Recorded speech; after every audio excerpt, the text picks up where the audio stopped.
Men, your prayers are powerful, but they are also delicate. The way you treat your wife can determine whether your prayers will be answered or whether they will be hindered. Welcome to the Brothers, Sisters Keeper, the Love Unfiltered show. As always, we talk to men and also to women. But today, my message is to men.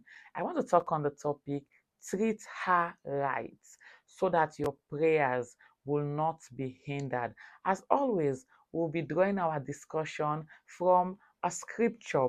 So let's go. Let's look at First Peter 3 verse 7. It says, "Husbands, dwell with your wives with understanding, giving honor to the wife as the weaker vessel and as heirs together of the grace of life, so that your prayers may not be hindered." This verse shows that how you treat your wife directly affects your connection with God. Now let's go deeper.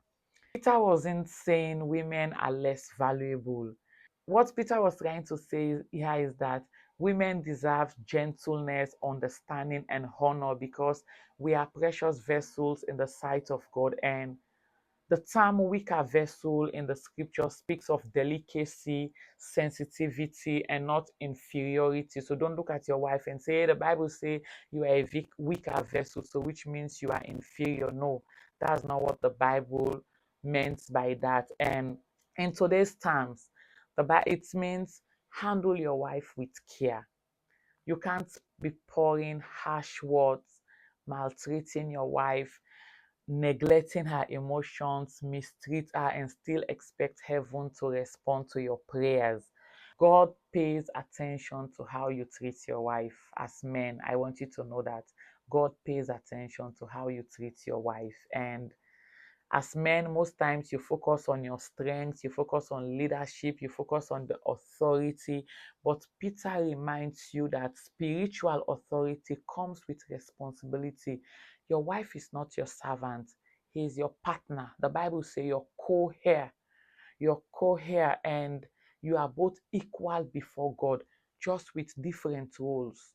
So you need to know that. But sadly, modern homes suffer not from financial lack, but emotional support. Most men just think it's about providing money. After providing money, that's the end. Your wife feels unseen, unheard, unappreciated, and yet the husband wonder why his prayers are not being answered. Your prayers are not being answered because you are treating your wife badly. How can you apply this today? I know some men don't even know what to do, and most times they are like, women don't even know what they want in the first place. But let me tell you this: you can dwell with your wife with understanding by listening more than you lecture. Yes. It says understanding begins with empathy. Ask, what are you feeling? Not what's wrong with you. Try to know how your wife is feeling. Honor her publicly and privately. Some of you embarrass your wife. I don't even want to go to the issues of side chick and baby mama. That would be a topic for another day. But most of you embarrass your wife, and that's so bad. Be gentle in strength. Real masculinity doesn't mean dominance, it means protection. You can be firm without being harsh. You can be strong without being cruel as a man. And spiritual partnership, pray with her, not just for her. Make sure you pray with your wife. Most of you men don't pray. You are the ones always being prayed for. Why can't you take time to pray for your wife? Again, check your heart. If your marriage is full of bitterness, unforgiveness, or disrespect, don't rush to the altar. Fix what is at home first. God said your prayers can be hindered, and that's serious. And today's many men think success is how much they provide for their wives at home. No, that's not success. Make sure you deal with your wife with understanding so that your prayers may not be hindered. I know it's not easy, but pray that God will help you to deal with her with understanding. This is the Sisters Brothers Keeper, the Love Unfiltered show.